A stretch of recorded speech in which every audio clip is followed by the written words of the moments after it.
Welcome to the Working Family Lobby Corps Legislative Update Video Week 6. Solidarity! This is Rich Templin, Legislative and Political Director for the Florida AFL-CIO with your legislative update.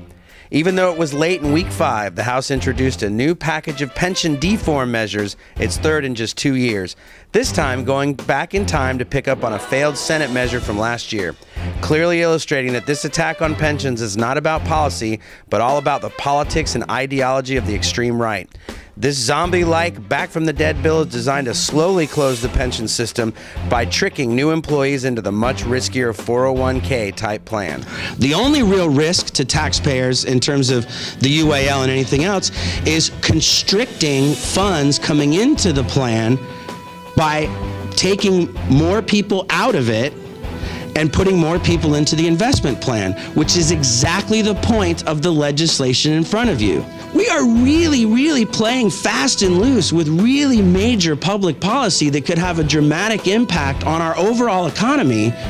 And with all due respect, I don't believe that anybody in the legislature has the data, the analysis, and the understanding of how that's going to impact. Now, what impact are those changes going to have on the long-term health of the system and bringing down this liability that we're so concerned about? Well, frankly, we don't really know at this point because we haven't let enough time pass.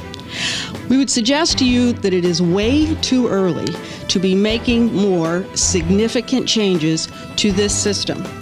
Florida's pension plan is on a sound actuarial basis and one of the best managed plans in the country. Rick Scott, governor of the state of Florida.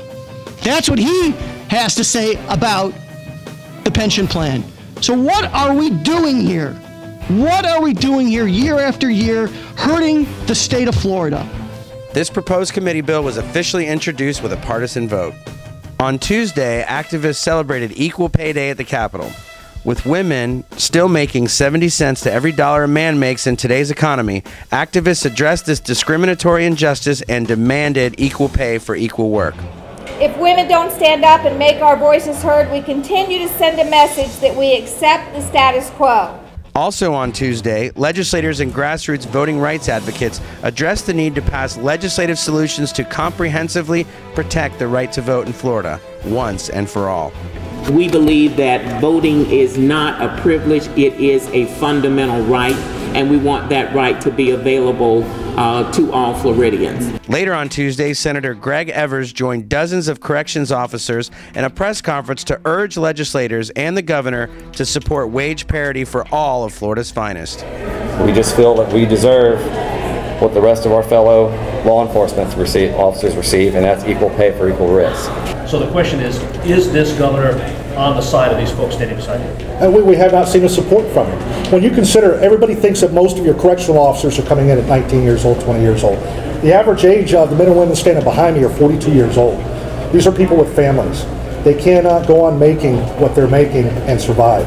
So I don't get the message from the governor that he is looking out for the men and women. On Wednesday, the Senate bill ensuring tuition equity for all students in the state was up for a vote in the Senate Subcommittee on Education and Appropriations. I believe under this bill with the amendment, we have created a pathway to begin to moving people from out of the shadows into the system so that they can be part of the system and productive, and I believe they want to be. And we've created a pathway to incentivize that and work on that without having negative aspects on the current residents of the state. After another round of heated debate, Senate Bill 1400, sponsored by Senator Latvala, passed the committee and now heads to its final committee stop before reaching the Senate floor. Pension reform picked up speed toward an eventual showdown on the Senate floor on Thursday as both the House and Senate moved their pension bills through the process. The Senate zombie pension bill cleared its second committee stop and next heads to the Senate Appropriations Committee. And the House pension deform effort passed its final committee and is ready for a House vote. After passing the full Senate unanimously, House legislation that would prohibit the discrimination of employee on the basis of pregnancy was up for a vote in its final committee stop. Although this effort has drawn wide bipartisan support, late filed amendments by the business community to this bill threatened the integrity of the effort. This bill, like I said from the beginning for everyone, is a very simple bill. It's to resolve the court case and to make sure that we are sending the message that we in Florida support pregnant women.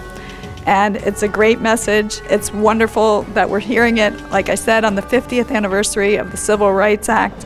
And I hope that I can have all of your support on this bill.